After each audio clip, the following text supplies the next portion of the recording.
समाजवाद और अंबेडकरवाद के इस समागम अवसर पर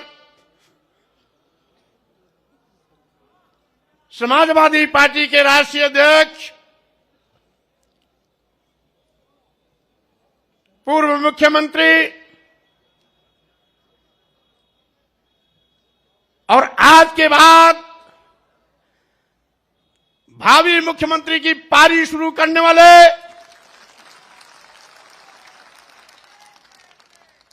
श्री अखिलेश यादव जी अभी आपको संबोधित कर रहे थे। उत्तर प्रदेश सरकार में मंत्री पद से इस्तीफा देने वाले भाई डॉक्टर धर्म सिंह सैनी जी हमारे बीच उपस्थित हमारे परम सम्मानीय सहयोगी साथी, पूर्व में कई बार मंत्री रहे, वर्तमान में विधायक भाई भगवती प्रसाद सागर जी, पूर्व में मंत्री वर्तमान में विधायक भाई विनय शाक्य जी, तीन बार विधायक रहने वाले जो अभी विधायक पद से फिर इस्तीफा दिया बहुत ही कर्मठ साथी भाई रोशन लाल वर्मा जी, अभी निषाद समाज से ताल्लुकात रखने वाले डॉक्टर मुकेश वर्मा जी जो विधायक पद से इस्तीफा देकर के आपके साथ खड़े हुए हैं, हमारे प्रजापति समाज से भाई ब्रजेश कुमार प्रजापति विधायक जो तिंदवारी से इस्तीफा देकर आपके बीच आज भारतीय जनता पार्टी को उखाड़ फेंकने का संकल्प लेकर के यहां मौजूद है। हमारे विधायक जो भी इस्तीफा दिए चौधरी अमर सिंह शोहरतगढ़ सिद्धार्थनगर,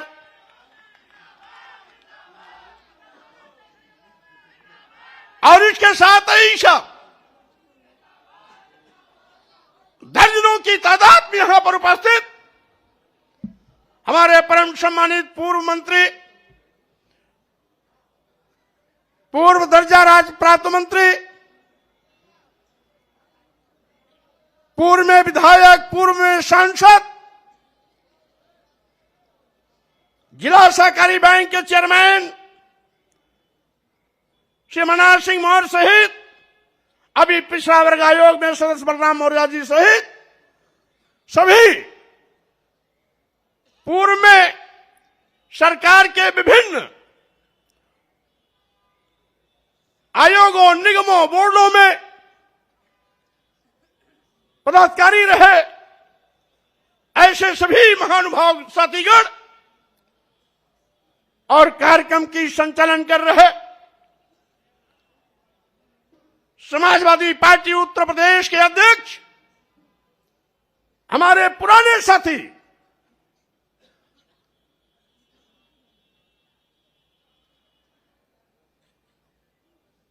सम्मानित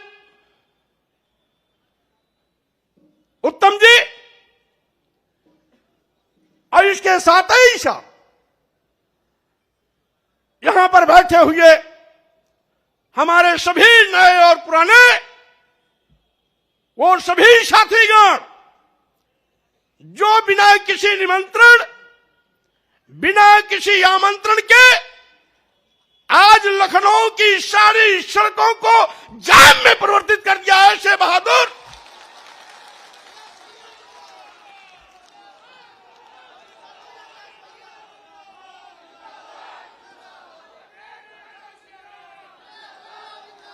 ऐसे बहादुर सभी सम्मानित भाइयों, बहनों, नौजवान साथियों, मीडिया के हमारे सम्मानित साथियों, भाइयों, जैसा कि आप जानते हैं आज 14 जनवरी मकर संक्रांति भारतीय जनता पार्टी के अंत का इतिहास लिखने जा रहा है।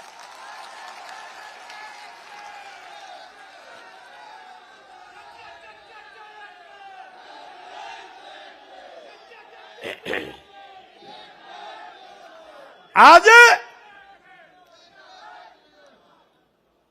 भारतीय जनता पार्टी के वो बड़े बड़े नेता जो कुंभकर्ण नींद सो रहे थे, जिनको कभी विधायकों, सांसदों और मंत्रियों से बात करने का वक्त नहीं मिलता था, हम लोगों के इस्तीफा देने के बाद उनकी नींद हराम हो गई है, नींद ही नहीं आ रही है।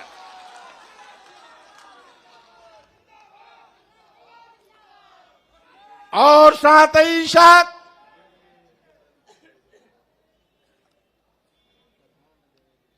भारतीय जनता पार्टी के कुछ लोग कहते हैं कि 5 साल तक क्यों नहीं इस्तीफा दिया, और साथ ही साथ कुछ बददिमाग लोग ये भी कहते हैं कि बेटे की चक्कर में भाजपा छोड़ा। मैं ऐसे लोगों से कहना चाहता हूं, भारतीय जनता पार्टी के लोगों ने इस देश के गरीबों, मजलूमों, दलितों, पिछड़ों, अल्पसंख्यकों के आंख में धूल झोंककर सत्ता हथियाई थी। कौन नहीं जानता, ये भारतीय जनता पार्टी केशव प्रसाद मौर्य और स्वामी प्रसाद मौर्य का नाम उछालकर पिछड़ों के बलबूते पर सरकार बनाई थी। चर्चा किया था मुख्यमंत्री होंगे या तो केशव प्रसाद मौर्य या तो स्वामी प्रसाद मौर्य। पहले गाजीपुर से स्काई लैब उतारने की कोशिश की गई। स्काई लैब यहां आते आते बीच में ही ब्लास्ट हो गया। दूसरा स्काई लैब गोरखपुर से लाकर के मुख्यमंत्री की कुर्सी पर बैठा दिया और पिछड़े वर्गों की आंख में धूल झोंकने का काम किया।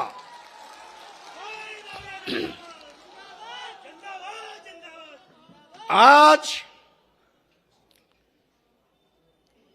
सरकार बनावे दलित और पिछड़े, और मलाई खामे वो लोग अगड़े 5% लोग। मैं कहना चाहता हूं, आप कहते हो नारा दे रहे हैं 80 और 20 का, और मैं ये कहता हूं 80-20 नहीं, अब तो होगा 15 और 85 का। 85 तो हमारा है, 15 में भी बंटवारा है।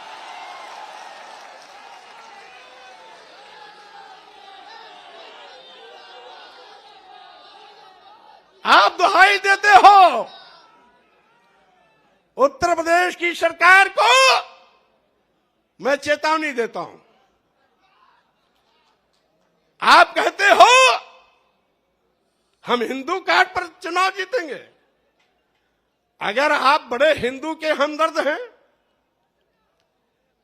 तो अनुसूचित जात, अनुसूचित जनजाति, पिछड़े वर्गों को भारतीय संविधान के अंतर्गत जो अधिकार देकर के आरक्षण की व्यवस्था दी गई, उसको अजगर की तरह निगलने का पाप क्यों किया आपने? अभी अभी 69,000 शिक्षकों की भर्ती हुई, 19,000 आरक्षित पदों पर सामान्य वर्ग को नियुक्ति पत्र दे दिया। योगी जी, क्या अनुसूचित जाति के लोग हिंदू नहीं है क्या?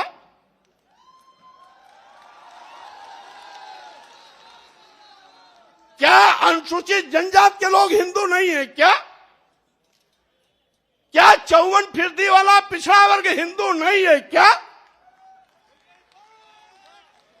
और अगर 23% वाले अनुसूचित जाति और जनजाति के लोग हिंदू हैं, 54% वाले पिछड़े वर्ग के लोग हिंदू हैं, तो इन 54% और 23% के आरक्षण को आप क्यों निगल गए? क्यों दूसरों को इनका हिस्सा दे दिया? आप बड़े हिंदू के हमदर्द बनते हैं। और यही नहीं, मैं कैबिनेट में था, एक प्रस्ताव आया, बिना एडवर्टाइजमेंट निकाले, बिना आवेदन पत्र मांगे, कैबिनेट में चिकित्सा शिक्षा विभाग का एक प्रस्ताव आया कि चूंकि अनुसूचित जाति, जनजाति और पिछड़े वर्ग के अभ्यर्थी उपलब्ध नहीं हैं, इसलिए इनकी जगह को सामान्य वर्ग से भर दिया जाए। हमने कैबिनेट में करारा विरोध किया। हमारे विरोध पर मुख्यमंत्री ने भी अपनी सहमति जताई। सहमति जताने के बाद भी उस नियुक्ति पर रोक नहीं लगाई। ये हमदर्दी है। और हमने पूछा, क्या आपने एडवर्टाइजमेंट निकाला? नहीं। तो हमने ये कहा, आपने लिखा कैसे? एक बार विज्ञापन निकलता, दोबारा निकलता, तिबारा निकलता, अब तीनों बार में जब कोई आवेदन नहीं आते तो इस प्रकार की नोटिंग होती। आपने बिना आवेदन लिए, बिना एडवर्टाइजमेंट निकाले, ये लिख करके सीधे सीधे आपने पिछड़ों और अनुसूचित जाति, अनुसूचित जनजाति के आरक्षण के हिस्से की सीट सामान्य वर्ग को दे दिया। यही नहीं, अब तो सरकारी संस्थान भी निजी क्षेत्रों में दे रहे हैं, क्योंकि न रहेगी बांस न बजेगी बांसुरी। यानी जब सरकारी संस्थान निजी क्षेत्र में चले जाएंगे तो आरक्षण देने की जगह ही नहीं रहेगी। आरक्षण अपने आप खत्म हो जाएगा, क्योंकि निजी क्षेत्रों में आरक्षण वैसे भी नहीं होता। तो जोगी जी,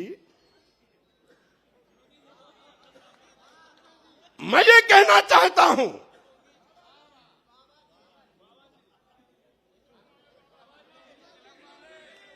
जोगी जी या बाबा जी कोई भी हो, मैं ये कहना चाहता हूं, मुख्यमंत्री की कुर्सी पर बैठ करके पाप करोगे और साथ ही साथ दुहाई देगो हिंदू की। क्या आपकी नजर में कुछ बड़ी जात के लोग हिंदू हैं क्या? अनुसूचित जात के नहीं है, अनुसूचित जनजाति के नहीं है, आदिवासी नहीं है, पिछड़े वर्ग के नहीं है, तो वही 10-5% अगर आपके हिंदू हैं तो आपका खटिया खड़ी बिस्तरा गोल होना तय है। क्योंकि बंटवारे की लाइन आपने खींच दिया है। अब तो अनुसूचित जाति, जनजाति, आदिवासी, दलित, गरीब, पिछड़े, मजलूम सब एक साथ खड़े होंगे और 8-10% जो आपके साथ, जिसको आप हिंदू मानते हो बड़ी जाति, वो आपके साथ खड़ी होगी और उसमें भी हम बंटवारा करेंगे, क्योंकि उन बड़ी जातियों में भी कुछ समाजवादी चिंतन के हैं और कुछ अम्बेडकरवादी चिंतन के हैं। इसीलिए साथियों, मैंने कहा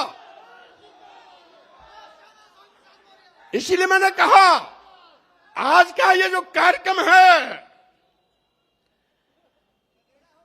अभी तक तो ये समाजवादी विचारकों का जमावड़ा था। अब ये समाजवादी के साथ साथ, लोहियावादी के साथ साथ अंबेडकरवादी विचारधारा का भी जमावड़ा का संगम हो गया। और इसीलिए हम ये भी कहना चाहते हैं, बगल में उत्तराखंड में 3 बार मुख्यमंत्री बदल सकते हैं। आप 5 साल इंतजार क्यों किए, उसी को बता रहा हूं। यहां पर इतना जुल्म, जाति अत्याचार, अन्याय हो रहा था। लखीमपुर की घटना, हाथरस की घटना, गोरखपुर की घटना के साथ साथ 2 दर्जन ऐसी घटनाएं हैं जहां एफआईआर लिखने में आपने हीलावाली किया, और साथ ही साथ जहां गोरखपुर 1.5 महीने के अंदर गगहा थाने में 7 हत्या हुई, 5वीं हत्या हुई तो मैं स्वयं मौके पर पहुंचा। मैंने बल्कि ये कहा भी कि हो सकता है उत्तर प्रदेश में कानून का राज हो, लेकिन गगहा और गोरखपुर में गुंडा राज है। मंत्री रहते मैंने कहा था। यद्यपि कुछ टीवी वालों ने चलाया 1-2 बार, ऊपर से रोक दिया गया होगा, लेकिन उसके बावजूद भी थानेदार नहीं हटाया गया और सीओ नहीं हटाया। क्यों? क्योंकि वो जोगी बाबा की बिरादरी वाला था। और मेरे लौटने के बाद जब 2 हत्या और हो गई, यानी 7 हत्या पूरा हो गया, तब जाकर के यशो हटाया गया और सीओ हटाया गया। गगहा, गोरखपुर, गगहा बाजार भी है, गगहा थाना भी है, गोरखपुर से 25-30 किलोमीटर आजमगढ़ रोड पर है। यानी 2 मौर्य मारे गए थे, 2 ब्राह्मण मारे गए थे, 2 बनिया मारे गए थे और 1 अज्ञात महिला की लाश मिली थी। ये 7 हत्याएं, 2 मौर्य, 2 ब्राह्मण और 2 बनिया, और 1 अज्ञात महिला की लाश। ये 1 महीना 5-6 दिन के अंदर की सारी घटनाएं। और कहते हैं कानून राज है। और साथ ही साथ मैंने सोचा था कि 14 साल वनवास झेलने के बाद भारतीय जनता पार्टी को सत्ता में आने का मौका मिला है, अकल ठिकाने हो गया होगा, गरीबों, दलितों, पिछड़ों के लिए काम करेगी। लेकिन फिर वही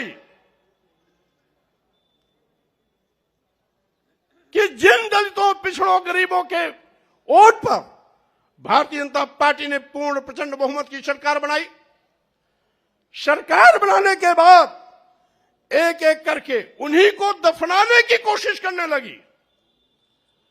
लेकिन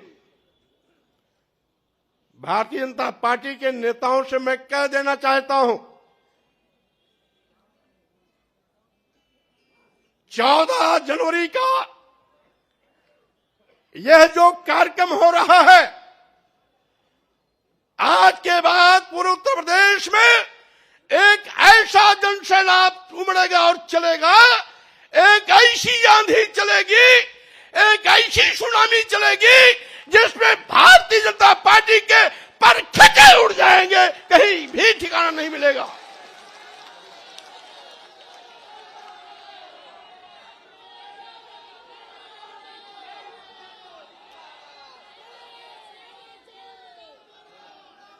और साथ ही साथ मैं ये भी कहना चाहता हूं, स्वामी प्रसाद मौर्य ने पार्टी भले न बनाई हो, लेकिन किसी भी पार्टी से हैसियत कम नहीं रखते हैं। उनके पास जनधार की कमी नहीं है।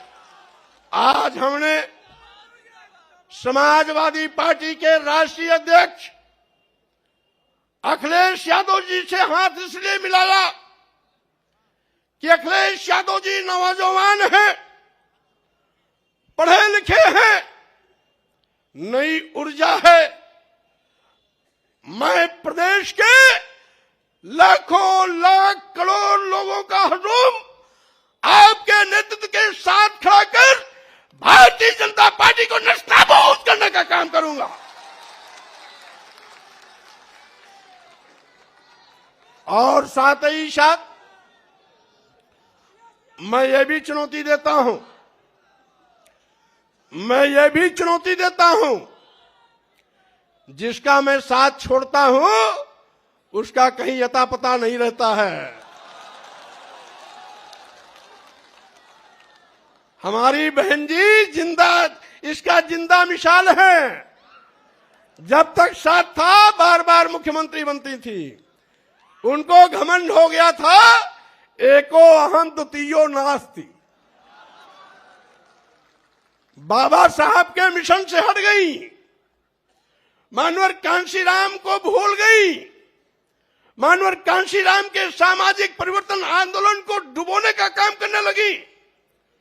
मानवर कांशीराम जी के आंख मूंदते ही मानवर कांशीराम जी का नारा बदल दिया था। जो मानवर कांशीराम जी ने नारा दिया था, जिसकी जितनी संख्या भारी उसकी उतनी भागीदारी। बहन मायावती जी मानवर कांशीराम के इस नारे को बदलकर दूसरा नारा इजाद किया कि जिसकी जितनी तैयारी उसकी उतनी भागीदारी का मतलब थैली वालों के पीछे खड़ी हो गई। मैंने विरोध किया, नहीं मानी, साथ छोड़ दिया। आज कहीं अता पता दिखाई नहीं पड़ता उनका।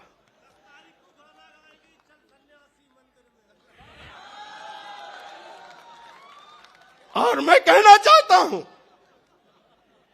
भारतीय जनता पार्टी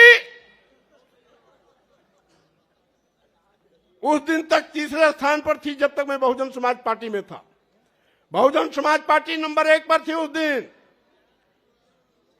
भारतीय जनता पार्टी तीसरे पर थी। भारतीय जनता पार्टी तीसरे पर थी और जैसे ही बहुजन समाज पार्टी छोड़ करके भारतीय जनता पार्टी के साथ हम भारतीय जनता पार्टी आकाश चढ़ गई। अब भारतीय जनता पार्टी के लोगों को मैं फिर कहना चाहता हूं, आपके बुरे दिन आ गए। और साथ ही साथ अब मैंने आपका साथ छोड़ा, मेरे बाद साथ छोड़ने वालों का एक लंबा कतार चल रहा है। आज के बाद भी ये इस्तीफा देने का सिलसिला चलता रहेगा। और साथ ही साथ 2022 के विधानसभा चुनाव में जब 10 तारीख को परिणाम आएगा तो 2017 के पहले जो भारतीय जनता पार्टी का आंकड़ा था 42 विधायक और 45 विधायक का, मैं दावे के साथ कहना चाहता हूं, इन नौजवानों की कुवत के बिना पर आपको फिर पुराने आंकड़े दहाई पर लाके खड़ा करने का काम करूंगा।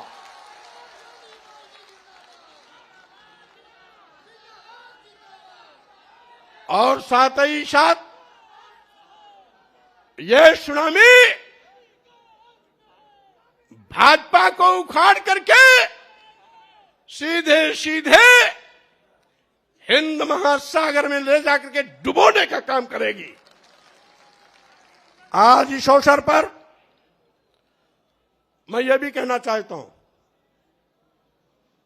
जिसके पीछे लाखों का हुजूम हो, आज कोरोना महामारी के चलते निर्वाचन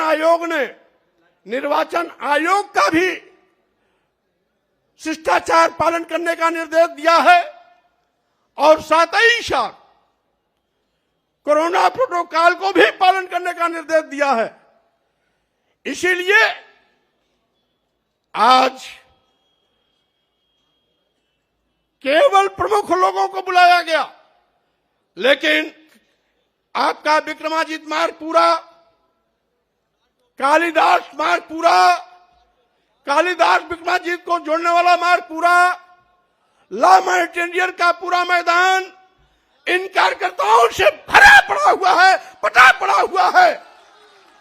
और साथ ही साथ जैसा कि हमारे भाई डॉक्टर धर्म सिंह ने कहा, अगर कोरोना महामारी नहीं होता, निर्वाचन आयोग का आचार संहिता नहीं होता, तो आज रमाबाई अंबेडकर मैदान में ऐतिहासिक कार्यक्रम के माध्यम से भाजपा की चूल्हे आज ही हिला दी गई होती।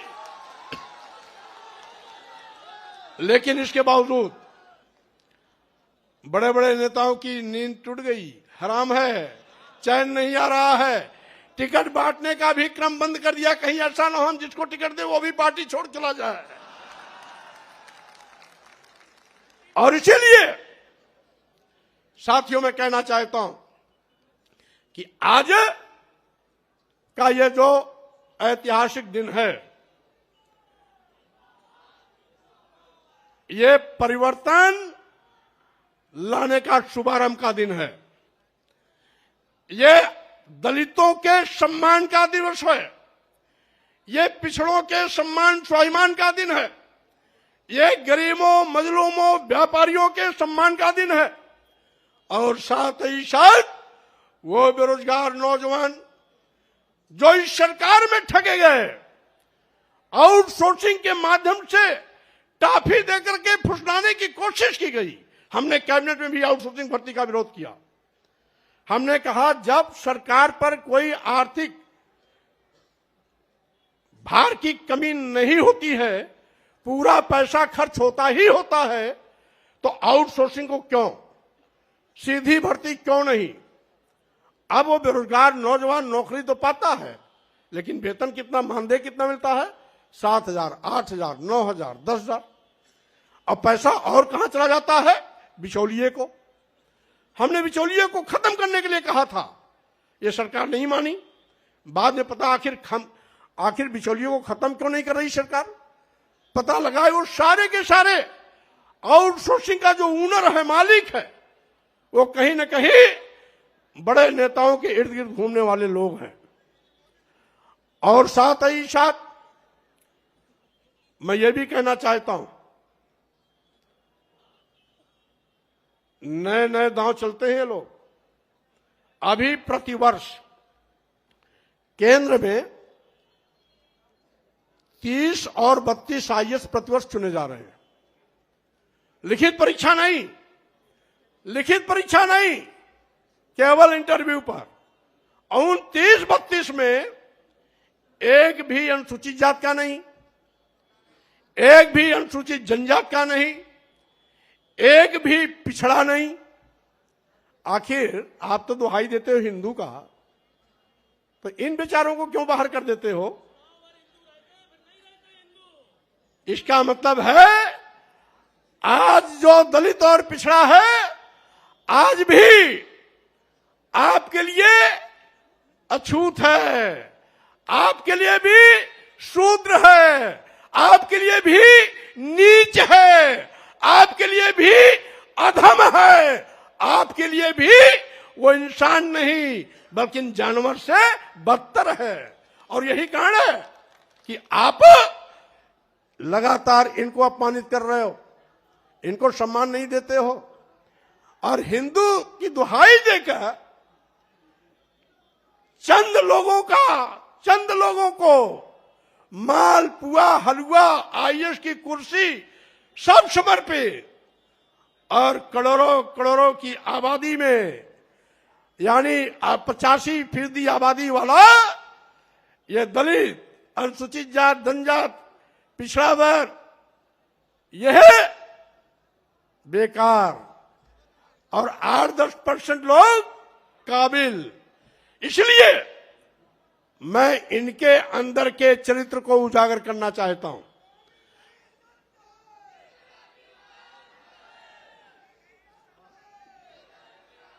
और साथियों, हमारे मीडिया के साथी भी कभी कभी कहते हैं कि मौर्य जी इतना विलंब क्यों किया? अरे भाई, 5 साल के लिए जनादेश मिलता है और 5 साल तो इंतजार करना ही पड़ेगा। अब जब 2022 के नए जनादेश की बारी आई है, तब मैंने ताल ठोका है। और ताली नहीं ठोका है। ये मैदान श्री मुलायम सिंह यादव का है।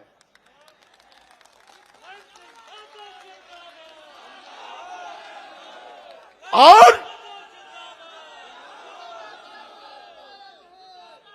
हम लोगों का बीच में रास्ता भले अलग अलग हो गया हो। शुरुआती दौर में जब श्री मुलायम सिंह यादव जी लोकदल के प्रदेश अध्यक्ष थे तो उनके साथ मैं भी प्रदेश का महामंत्री था।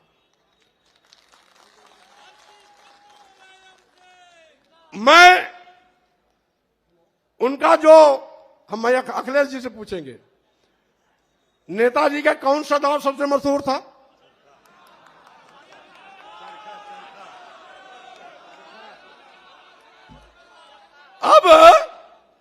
अब नेताजी चरखा दाव नहीं लगाएंगे, बल्कि अब नेताजी की ये पूरी फौज वो चरखा दाव लगा करके एक एक भाजपा वालों को ऐसी पटकनी देगा कि सबको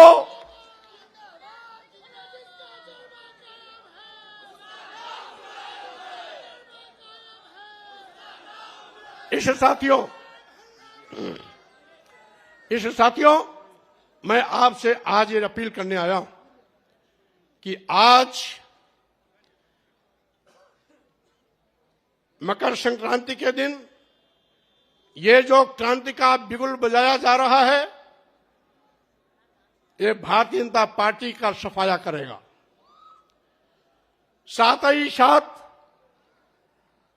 हम मीडिया के साथियों के माध्यम से भी कहना चाहते हैं, और वह बड़े बड़े जो अपने को कोई चाणक्य कहता है, अपने को कोई महारथी कहता है, उनको भी कहते हैं आपके पास जितने दांव हो लगा लो,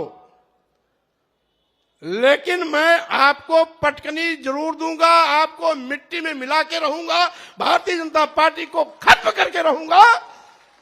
क्योंकि अब उत्तर प्रदेश को आपके शोषण से मुक्त कराने का वक्त आ गया है। इसलिए आज मैं श्री अखिलेश यादव जी को और आप सभी लोग जो प्रदेश के कोने कोने से आए हैं, मकर संक्रांति के अवसर पर शुभकामना बधाई भी देता हूं। नए उल्लास, नए उत्साह, नए जोश के साथ अखिलेश यादव जी के नेतृत्व में नई सरकार बनाने का संकल्प लेकर के हमारे सभी नौजवान क्षेत्रों में जुड़ जाएं। 10 मार्च 2022 को जब परिणाम आवे तो उस परिणाम से अखिलेश यादव जी के नेतृत्व में नई सरकार बने और भाजपा पूरी तरीके से सफाया हो जाए।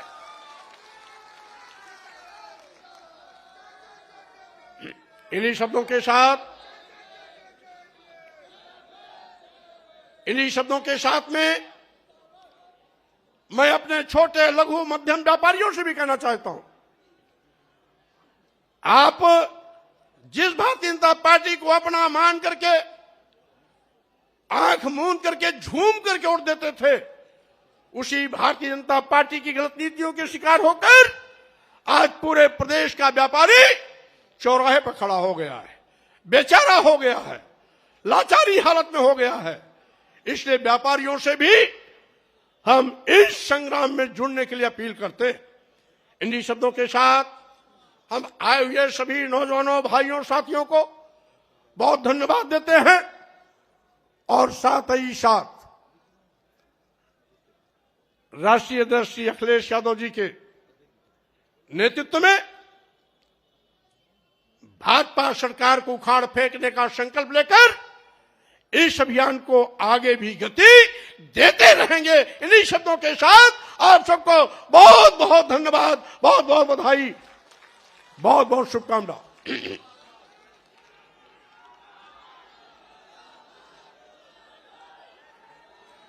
एक नारा हमारे साथ